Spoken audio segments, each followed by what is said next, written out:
What's up, everybody? Magic with the Racing Dudes here to watch the Grade 3 Honeybee Stakes from Oaklawn Park. This is race 9 on Saturday, February 24th. The Kentucky Oaks prep race. Remember last year at Oaklawn Park, wet paint ran roughshod through every Oaklawn Park prep. Didn't get the right setup in the Kentucky Oaks to be able to capitalize there, but we saw a dominating effort from her and from trainer Brad Cox. He's got the 4-5 favorite in here. Was my top pick. The number 6 West Omaha. She was my top pick in the Rachel Alexandra Stakes at Fairgrounds. They scratched, redirected her here. If you saw her stablemate Tarifa and how well she ran in the Rachel Alexandra Stakes, you kind of understand why they did that. But plenty of price options if you don't like the favorite. They're all ready to go and they're off. Good break from everyone. West Omaha, I think, definitely brings the most class into this, but especially like we're going to talk about in the Rebel Stakes later. There are a lot of price options where you could pick where you want to go. I was against the 2 Band of Gold in here, and she kind of drops back to her second to last like you expected her to do.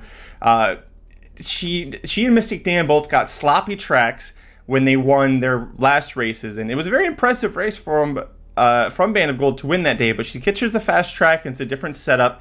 I love where West Omaha is sitting. I love that they went 23-3. Hope for a fast fractions on the backside here as well. She's a good stalker. She's a bit of a grinder, and I actually see Christian Torres right now pumping on her just to keep her engaged with this field so they don't pull too far away. He's going to tip her out. He's going to need to tip her out. She's in between horses and behind a wall of 3. They actually slowed way down on the backstretch there, 48.3. As a fan of the West Omaha, who's now even money after they break from the gate, I don't love how she's looking so far, but maybe she can change my mind here as they go through the turn. Torres presses go on her. By the way, In Just My Heels is doing everything right so far, but here comes Tap It Gently. There's the pink silks of West Omaha, but I also see the arms of Christian Torres pumping very hard to try and keep her engaged here. And oh boy, it's not a... If she wins, it's not going to be a good luck. Tap It Gently is going to turn for home with a big chance. Lemon Muffin with jockey Keith Asmussen and D-Wayne Lucas, the trainer, and look at her go. Keith Asmussen, and this horse is going to blow him away. Lemon Muffin is going to win the Honeybee in style. Look at this filly just explode away from the field. Neon Beach is going to be... West Omaha got up for third late. Not a good effort from the favorite, though. 145-3 the final time. Boy, hats off to the coach, D-Wayne Lucas, who was just announced there's going to be a lifetime achievement, not award, but a, what would you call it, a museum, an exhibit for dedicated to D-Wayne Lucas at the Horse Racing Museum. But wow, that was such a good-looking effort from her to be able to blow just right past Tap It Gently. She leaned in a little bit, but she was already flying past that one. Band of Gold kind of came running late, but not much there. In Just My Heels faded in the stretch when she got past. Nobody was touching Lemon Muffin today. Wow. Now, as far as fractions go, 25.5 from the half to the 3/4, 25.5 from the 3/4 to the mile. That final 16th came home in, actually, that final 16th, well, 6 and 2. We'll see. Not super fast, but she was 28-1. Oh boy. Well, West Omaha, I guess, is my pick now for the... West Omaha was my Kentucky Oaks pick up until, today. It's like, well, maybe I'll switch over to Intricate, who ran second result, but we're not going to talk about that. Lemon Muffin has punched her ticket to the Kentucky Oaks. 50 points earned here will be more than enough to get her in that starting gate.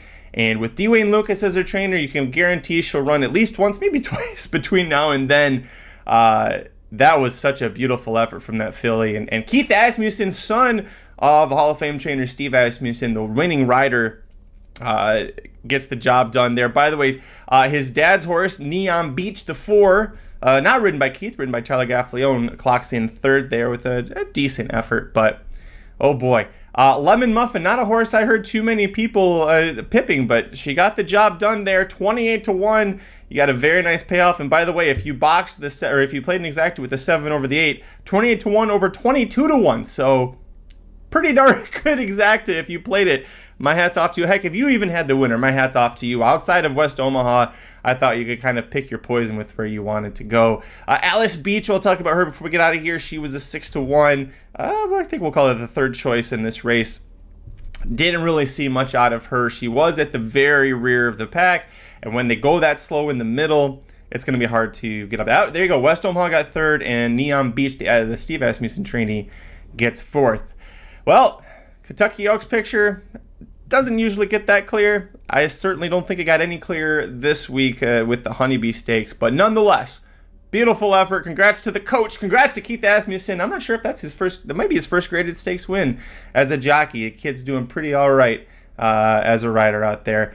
That's going to do it for this replay and recap of the Honeybee Stakes from Oaklawn Park. Let me know what you thought about this race. Were you on Lemon Muffin first of all? If you were, tell me. I want to know down in the comment section. But tell me your thoughts in the comment section before you leave. Hit like on the video. Subscribe to youtube.com/racingdudes. Remember to visit Racing Dudes for free picks for every race, every track, every day across America. We also have full Kentucky Oaks coverage up to and through the big weekend, the first weekend in May. We'll also have full Kentucky Derby coverage. And come back later for Rebel Stakes. Well, I'm going to stop wrapping up because there is an objection here. I wondered if we might get this.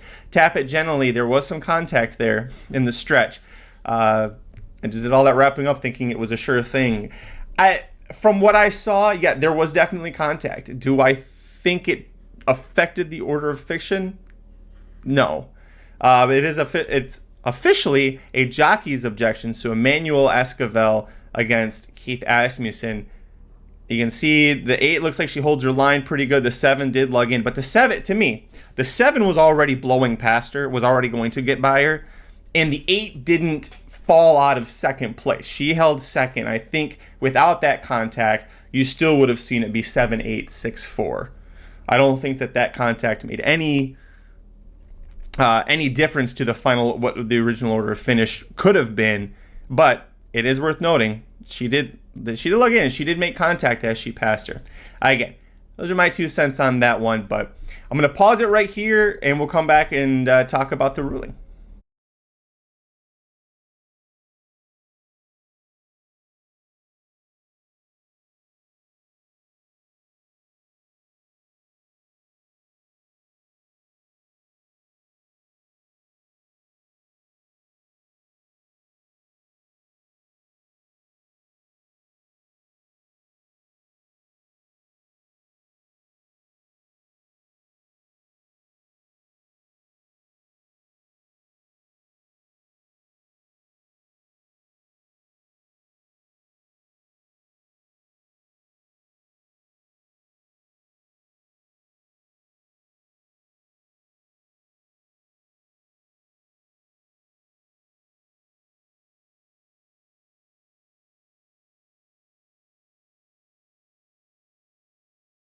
Well, there you go. The result will stand. I think that was the correct one, as I was saying. So now I'll wrap it up. I'll say thank you for watching. Make sure you visit racingdudes.com, subscribe to youtube.com/racingdudes, and we will see you for the Rebel Stakes and all of the recap action over at racingdudes.com. I'm Magic. Good luck.